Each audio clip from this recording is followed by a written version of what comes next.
Halo dulur Sampurasun, bagaimana kabarnya? Semoga kalian sehat selalu dan diberi rezeki yang melimpah. Balik lagi bersama saya Steve Lul Austin. Pada video kali ini saya akan kembali merangkum film yang berjudul Bangkok Dangerous tahun 2008. Oke lah dulur, tanpa panjang lebar lagi, kita langsung saja ke filmnya. I sleep alone. I eat alone. Film dimulai di kota Praha, di mana kita diperlihatkan seorang pembunuh bayaran profesional. Yang mana ia selalu memegang prinsipnya, yaitu tak mempercayai siapapun, apalagi dengan orang yang sering minjam uang dengan alasan nanti besok dibayar. Ia selalu berpindah dari suatu tempat ke tempat lainnya tanpa meninggalkan bukti apapun. Bidikannya akan selalu tepat sasaran, taktiknya tidak pernah meleset dan perhitungannya selalu akurat. Dia bernama Joe. When you live out of a suitcase. Di sana, Joe saat itu telah dipesan untuk membunuh seorang saksi mata.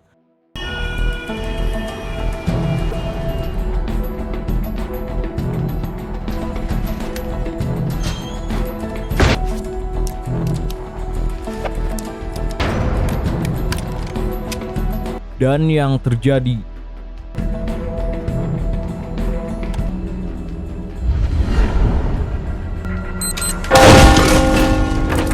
saksi mata itu pun tersungkur sebelum membeberkan kesaksiannya.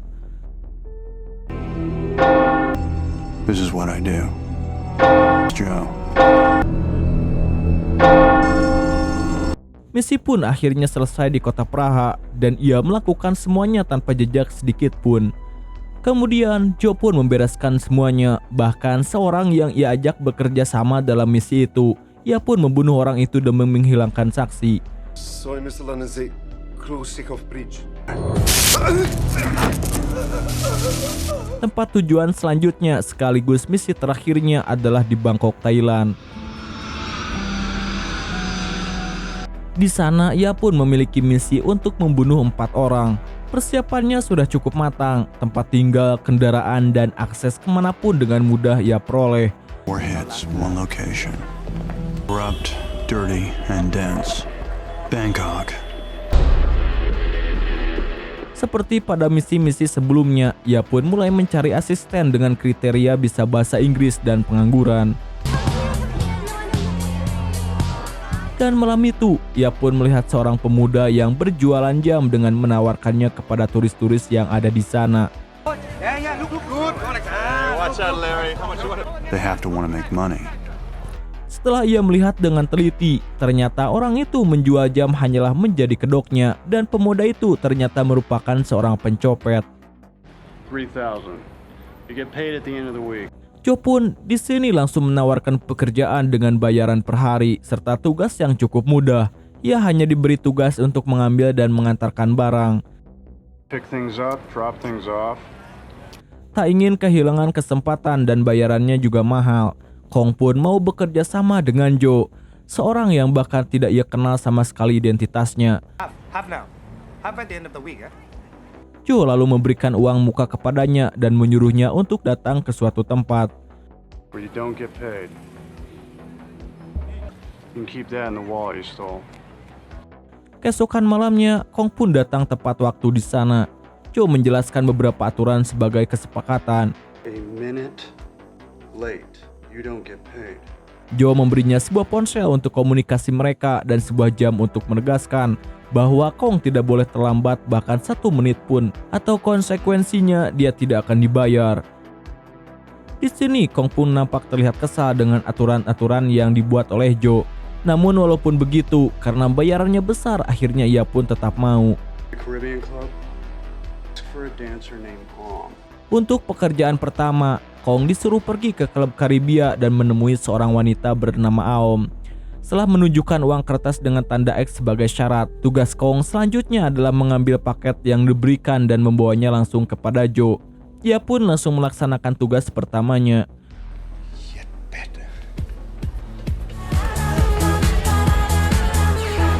Sesampainya di sana, ternyata Kong sempat terpesona pada wajah Aom yang cantik. Setelah uang isyarat itu diberikan, Aom pun langsung memberikan sebuah koper. Rupanya isi tas itu adalah dokumen-dokumen mengenai identitas target yang akan dibunuhnya. Ia melakukan transaksi secara tidak langsung dengan kliennya melalui bantuan Kong dan Aom sebagai perantaranya. Setelah membaca dokumen tersebut, Jo pun membakar identitas targetnya dan menyuruh Kong mengembalikannya kepada Aom. I was taught to start with the eyes. Dan Aom pun akan mengembalikannya kepada orang yang menyuruhnya untuk menyediakan apa saja yang Jo inginkan sebagai imbalan.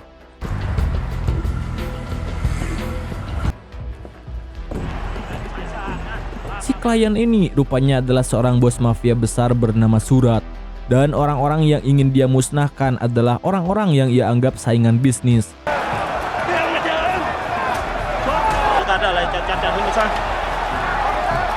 Tanpa berpikir panjang dengan strategi yang sudah ia siapkan, Jo pun bersiap-siap untuk melancarkan aksinya malam itu.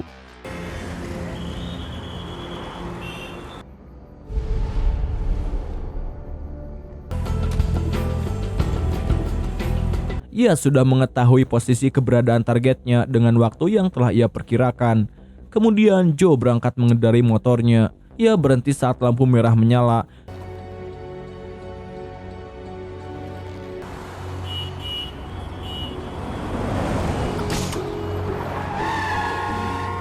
Dan dari kejauhan, beberapa detik sebelum lampu hijau berganti, penyerangan itu pun terjadi.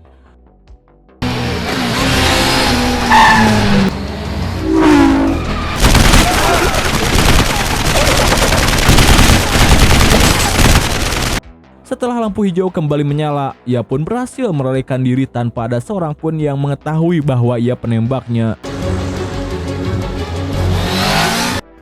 Namun sayangnya, saat dia kabur, lengannya sempat tersangkut pada sebuah besi karena menghindari anak kecil yang tiba-tiba ke tengah jalan. Ketika mencari obat di sebuah apotek, di sana pun ia bertemu dengan seorang wanita cantik yang bisu bernama Von yang sangat menarik perhatiannya. Do you speak English? Sepertinya untuk pertama kalinya, Jo pun di sini dibuat jatuh hati oleh seorang wanita itu. Di tempat lain, saat Kong sedang menjalankan tugasnya, ia rupanya telah menaruh hati kepada si Aom. Ia memberikan Aom sebuah hadiah berupa perhiasan.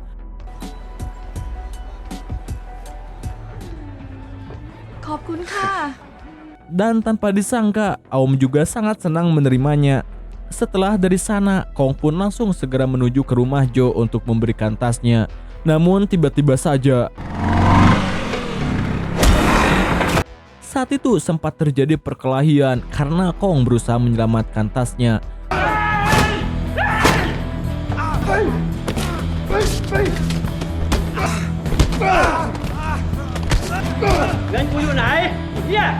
Dan untung saja ia pun berhasil kabur dan segera menuju ke rumah Jo. Sorry, boss. Don't be sorry. Jo pun di sini marah karena keterlambatannya itu, apalagi saat dilihat tas itu ternyata telah terbuka. Kong pun di sini tak tinggal diam. Ia membela diri kalau tas itu terbuka akibat ulah perampok tadi. Ia juga meminta maaf karena keterlambatannya, dan disinilah Kong baru mengetahui bahwa Jo merupakan seorang pembunuh bayaran dari isi dokumen yang sempat ia lihat secara tidak sengaja. Namun bukannya takut, si Kong ini malah kagum dengan sosok Jo dan memintanya untuk mengajarinya menjadi pembunuh bayaran. Namun saat Kong mengambil minuman, tiba-tiba saja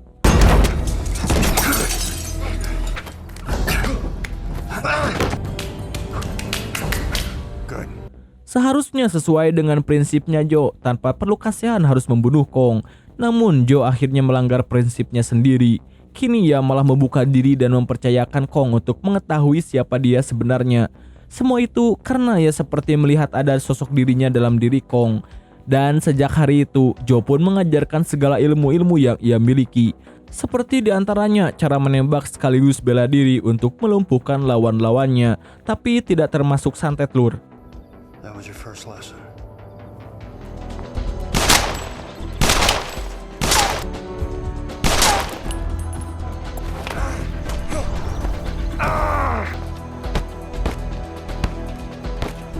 Beberapa hari kemudian, identitas target kedua sudah berada di tangan Joe. And this is strange. Di sini, Kong pun memberitahu kalau target tersebut merupakan mucikari penjual gadis-gadis desa dan juga ketua gangster terkenal di kota itu. North. He buy them from the He hurts many country girls. Tanpa melibatkan Kong, di malam itu juga ia langsung datang untuk menjalankan misinya. Dan seperti misi-misi sebelumnya, rencana yang telah ia siapkan berjalan mulus.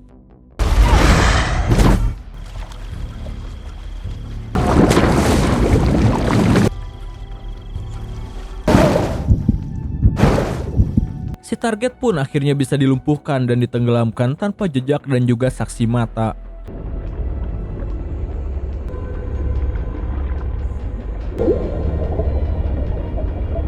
Pada suatu kesempatan, Joe kembali pergi mendatangi apotek tempat wanita bisu itu bekerja.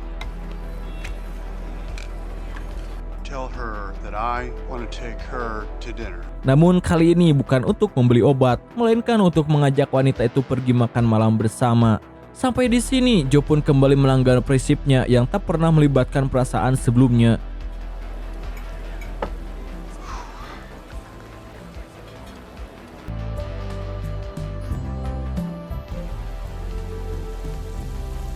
Dan di sela-sela menunggu target selanjutnya, setiap harinya Joe pun semakin dekat dengan wanita itu.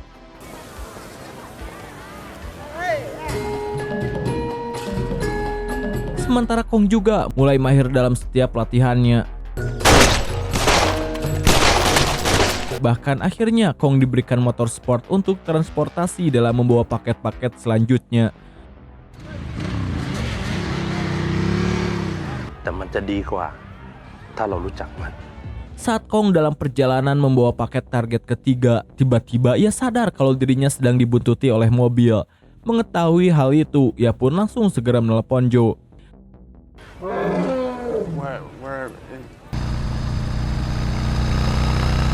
Dan Joe pun langsung menyarankan untuk menukar isi tas itu dengan HP yang selalu ia bawa.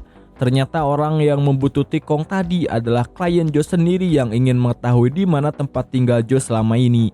Merasa kliennya tak profesional, Joe pun akhirnya mengancam kliennya jika sampai anak buahnya berani mengusiknya lagi, maka ia akan membunuh istrinya. I'll kill your wife. We'll try again. Misi selanjutnya yaitu misi ketiga, Joe kali ini pergi ditemani oleh Kong. Tak butuh waktu lama, mereka berdua pun menemukan targetnya yaitu seorang pria yang sedang berlibur menikmati pemandangan bersama beberapa wanita.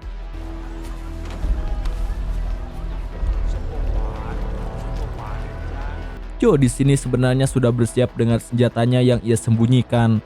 Namun karena suasana pasar yang ramai membuat Joe agak sedikit kesulitan.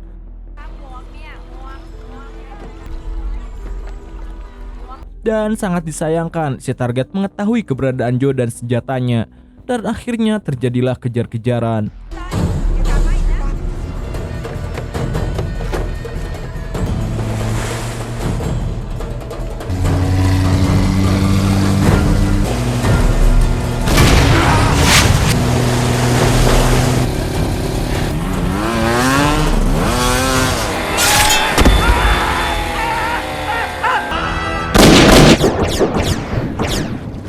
Setelah pembunuhan itu selesai, Kong sedang berada di rumah Joe untuk mengambil tas dokumen seperti biasanya.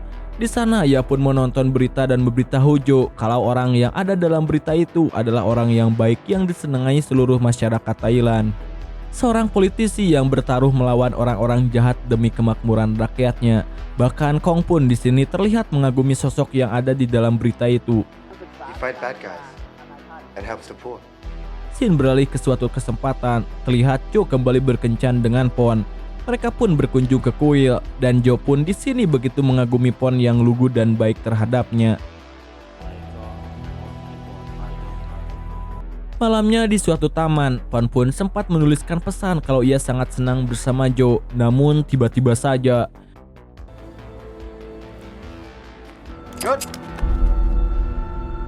di sana, Joe secara tidak sengaja membuka kedok dirinya ketika beberapa orang ingin berusaha mencuri dompetnya.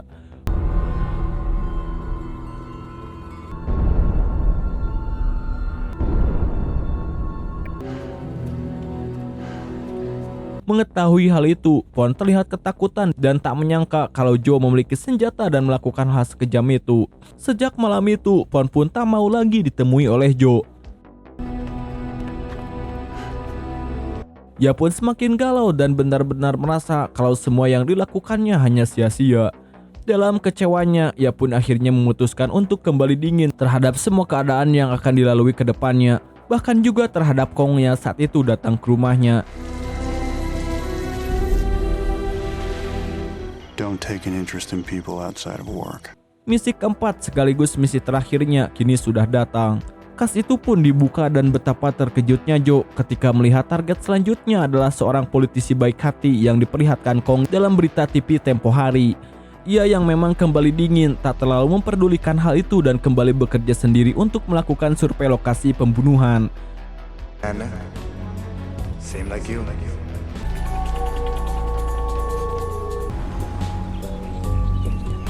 Karena dirasa target kali ini akan sangat beresiko, Surat akhirnya memerintahkan anak buahnya untuk mencari tempat persembunyian Joe dengan tujuan setelah pembunuhan selesai, maka semua saksi termasuk Kong akan mereka habisi.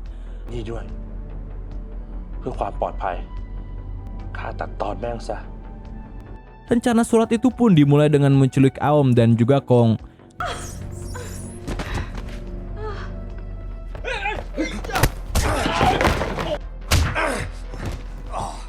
Di sana Kong dihajar habis-habisan dan diancam jika tak memberitahu maka Aom akan disiksa. มึงจะบอกกูดีๆ หรือมึงจะให้กูตัดนมอีนี้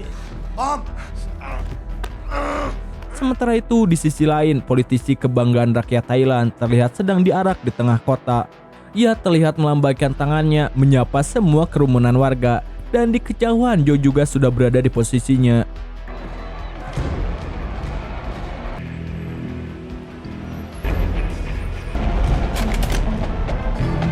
Namun ia malah tertegun dengan senyum bahagia dan antusias para warga yang ada di sana. Joe pun di sini nampak tidak tega dan terus menimbang-nimbang karena kembali teringat dengan Pon yang begitu baik kepadanya.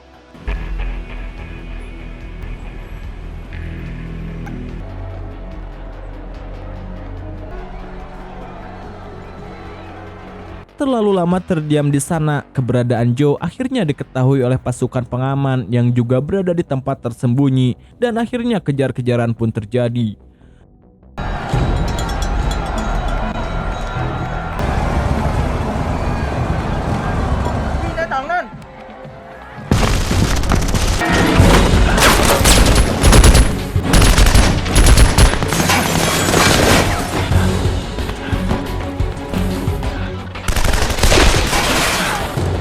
Dan untungnya Joe berhasil masuk ke dalam kerumunan warga dan menyamar sebagai wartawan. Karena misi ini gagal, setelahnya ia pun berencana untuk meninggalkan Thailand. Namun saat sedang membereskan barang-barangnya, tiba-tiba ia mendengar ada beberapa langkah kaki. Joe yang mengetahui bahwa ia sedang disergap, lantas melemparkan bom yang telah ia rakit sebelumnya. Dari jam tangan orang itulah akhirnya Joe tahu kalau mereka bisa mengetahui tempat tinggalnya karena mereka telah menangkap Kong. T9 Kong. Ia pun lalu menanyakan di mana Kong disekap. Dan sebelum menyelamatkan Kong, Joe pun pergi berpamitan dengan Pon walaupun tak mengatakan apapun. Tapi dari raut mukanya, Joe di sini menyampaikan maafnya.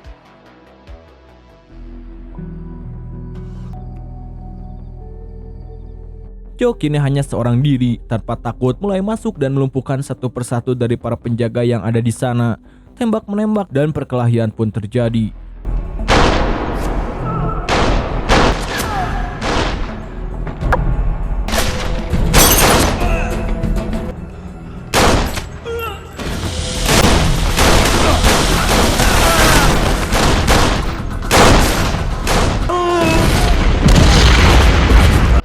Dan akhirnya Joe pun berhasil menyelamatkan Kong dan juga Aom.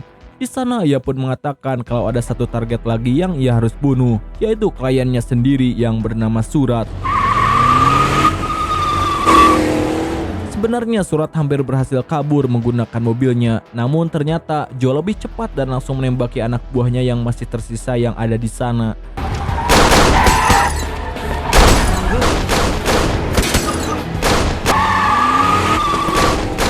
Surat tidak bisa kabur dan dilanda ketakutan.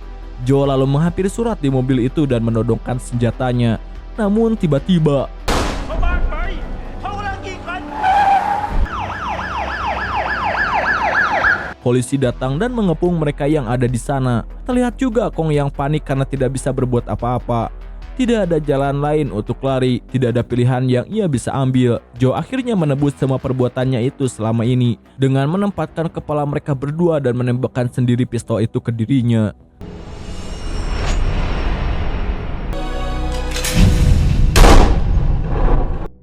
Di akhir film kita diperlihatkan Kong sedang melamun di sisi sungai.